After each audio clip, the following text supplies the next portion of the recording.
The Emmys start at 8 p.m. Eastern Time on CBS.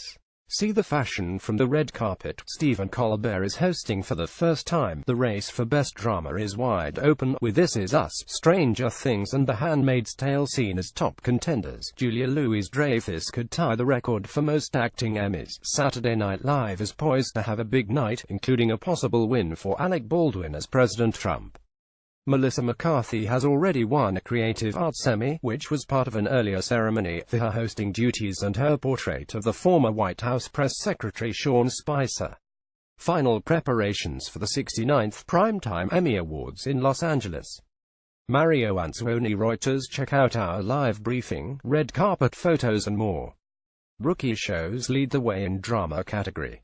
Los Angeles, with the two-time Best Drama winner Game of Thrones sidelined for this year's Emmys. The HBO show is ineligible because of a later-than-usual start this season. There's no favorite for television's top award.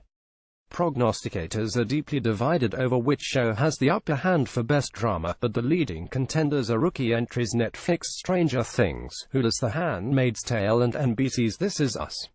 Stranger Things, a sci-fi thriller inspired by 1980s coming-of-age movies like Stand By Me and E.T. The extraterrestrial hit a cultural nerve in the summer of 2016. The show won 5 Creative Arts Emmys, including the award for Best Cast in a Drama, a good sign that it could be a big night. This Is Us, the unapologetically sentimental family drama, was the breakout hit of the year on broadcast television. Its season finale had nearly 18 million viewers, and NBC said that when digital views were counted the show averaged 26 million viewers. Though the show has a big fan base, it was snubbed in several categories writing and directing that are usually seen as a sign of a show's strength at the Emmys. Many of the shows nominated this year are available to stream immediately.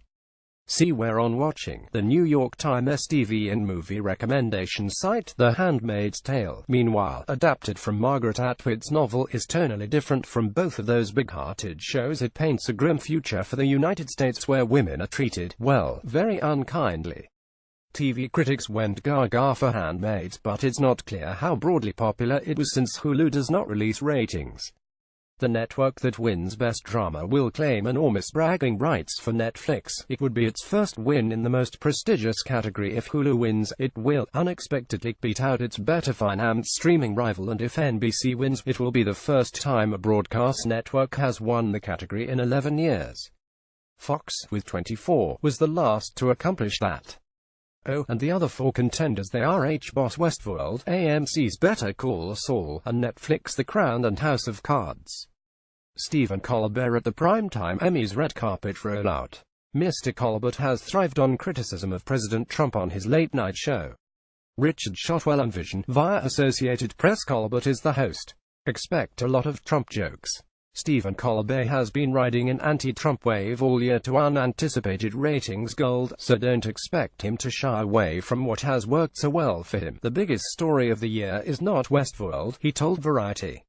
It's not The Handmaid's Tale. It's not Milo Ventimiglia's luscious abs. That's not what we cared about. The biggest TV star of the year is Donald Trump. Of course, there is a risk in going political at an event that's supposed to celebrate television. The Emmys have set ratings lows for 2 consecutive years, and there are plenty of viewers out there who do not want to be lectured by Mr. Colbert or anyone from Hollywood about President Trump. On the other hand, Mr. Colbert has the biggest audience of any host in late night, and his presence may draw some viewers who would otherwise skip the Emmys. Melissa McCarthy and Alec Baldwin, playing politics on Saturday Night Live. Will Heath. NBC SNL may finally have a big night. Saturday Night Live has never been a favorite of Emmys voters. It hasn't won the variety show category in more than 2 decades, and its cast members have rarely found the winner's circle. This year promises to be different. After pumming President Trump nearly every week and scoring some of its highest ratings in years, SNL has a good chance to take home several awards, including for Best Variety Sketch Show. This NBC late-night show already swept the 2 Best Guest Actor categories at the Creative Arts Emmys, the one for Melissa McCarthy and another for Dave Chappelle. Favorites this year include Alec Baldwin for Best Supporting Actor in a Comedy for his portrayal of Mr. Trump, and Kate McKinnon with a repeat win for Supporting Actress. Leslie Jones and Vanessa Bayer were also nominated for Best Supporting Actress, a rare feat where SNL occupied half the category. SNL isn't the only game in town. Other late-night shows may benefit from a Trump bump. Mr. Colbe, who wasn't even nominated in the Best Variety Talk Show category last year, has a solid shot at unseating H-boss John Oliver, as does Samantha Bee. Then again, Mr. Oliver is not exactly a stranger to viciously lampooning Mr. Trump. Julia Louis-Dreyfus, who stars on H-Boss Veep, is looking to make history at the Emmys. Colleen Hirschbo. Julia Louis-Dreyfus looks to make history. Julia Louis-Dreyfus coming to the Emmys stage and collecting yet another trophy tell us something we don't know. At least this year, there's some history on the line. If she wins Best Actress in a Comedy for her performance as Selina Meyer in Veep, she'll tie Cloris Leachman's record for 8 primetime acting Emmys. She would also set a record for number of wins by an actor playing one character, breaking a tie with Candice Bergen, Murphy Brown and Don Knotts' The Andy Griffith Show. But if Ms. Louis-Dreyfus doesn't tie Ms. Leachman, maybe Allison Janney will. She is nominated for her role in Mom, and a victory would be her 8th, which would also tie the record. But viewers are so accustomed to watching Ms. Louis-Dreyfus holding the trophy that it's hard to imagine any other result.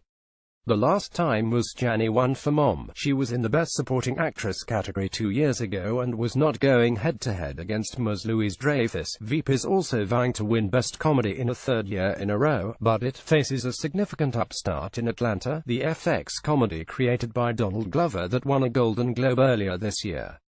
The good news for the competition: Veep will wrap up next year. Kidman, Sarandon, Witherspoon, Omias. Movie actors and audiences gravitate to limited series. This category has gone from a wasteland to arguably the most intriguing. The biggest showdown is between H-Boss soapy and glossy Big Little Lies and FX's period drama feud about Joan Crawford and Bette Davis Hollywood rivalry. 4 Oscar winners are up for Best Actress in a Limited Series category: Nicole Kidman and Reese Witherspoon, Big Little Lies vs. Susan Sarandon and Jessica Alongi feud. And a number of bold-faced names will compete in the supporting categories, including Laura Dern, Alexander Skarsgård and Stanley Tucci, from both shows. Whether Emmys will be split between the two shows or if there will be a virtual sweep, as there was last year with The People v. O.J. Simpson American Crime Story, will be one of the more closely watched plotlines. Millie Bobby Brown in Stranger Things, a fan favorite from Netflix.